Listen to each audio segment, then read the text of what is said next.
Have you ever looked at someone's money habits and thought, bakit kaya ganito mag-handle ng pera to? Ang gastos, or sobrang kuripot, or takot na takot mag-invest. Most people are not bad with money. Most people are just shaped by their own unique experiences. And once you understand this, mas maiintindihan mo ang ibang tao at mas magiging kind ka rin sa sarili mo.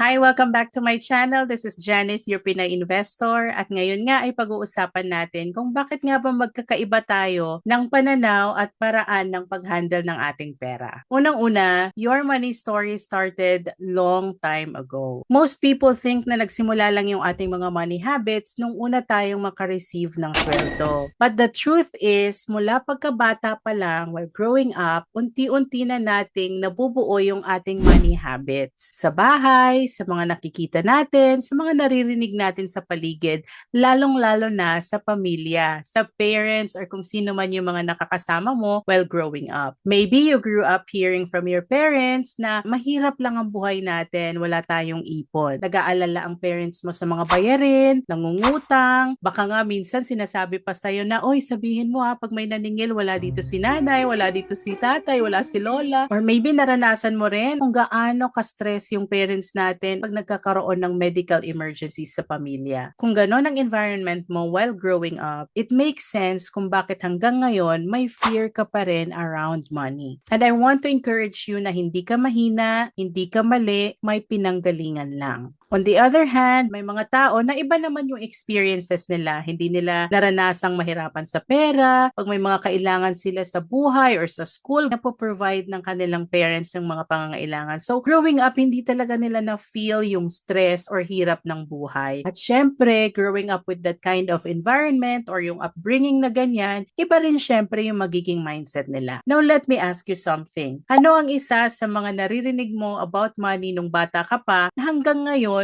dala mo pa rin? Kasi madalas, hindi natin napapansin pero isa na pala yon sa mga nagdidikta sa atin sa mga decisions natin when it comes to money. Pangalawa, experience shapes how we see risk. Maraming tao ang nagsasabi, hindi ako risk taker. But most of the time, hindi personality ang dahilan.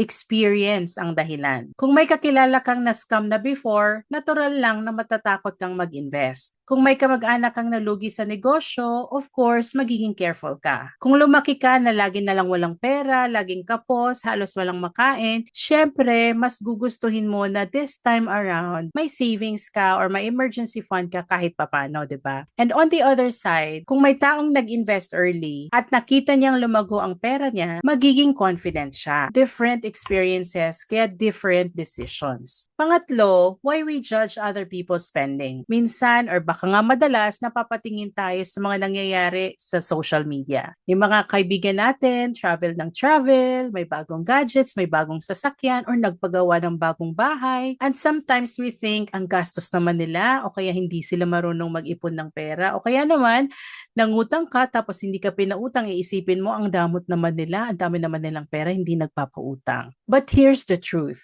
Hindi natin nakikita ang buong kwento. Hindi natin alam magkano income nila, magkano ang ipon nila, ano responsibilities nila, at anong pinagdadaanan nila. We're not comparing lives. We're comparing highlights. At yung mga nakikita natin sa social media, na mga pinupost ng mga friends natin, hindi yun ang buong kwento. Tandaan natin yan. So kung minsan nakakaramdam ka ng inggit, it's okay, that's normal, that's valid, pero wag natin isipin na lahat ng nakikita natin sa social media ay yun na yun. That's not the full story. Pang-apat, let's talk about our reality. Let's take an example of two people na nagtatrabaho sa isang kumpanya, same sila ng sahod, pero magkaiba ang buhay. Bakit?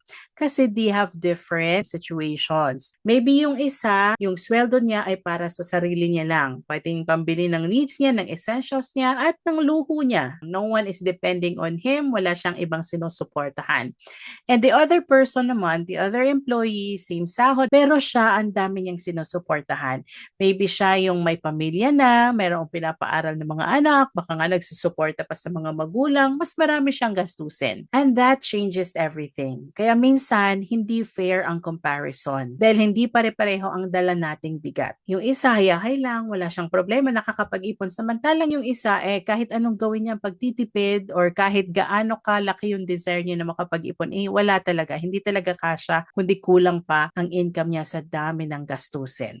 So all of these things na nabanggit ko, ano ba yung ibig sabihin nito para sa'yo? I hope na mas naintindihan natin kung bakit nga ba magkakaiba tayo ng ways ng pag-handle ng ating pera. In fact, magkaiba kasi talaga yung mindset natin, and it's all because we have different experiences, iba-iba yung life stories natin, at iba-iba yung way ng paghubog ng ating mga money habits. So ano ba yung pwede natin gawin dito? Tatlong bagay lang. First, stop judging others too quickly. Kasi hindi natin alam ang buong kwento nila. Number two, kung may mga pagkakamali ka sa paghawak, sa pag-handle o pag-manage ng pera mo before, normal lang yan. Lahat naman tayo nagkakamali. Pero sana matuto na tayo sa pagkakamali natin, and let's try our best to make better money decisions moving forward.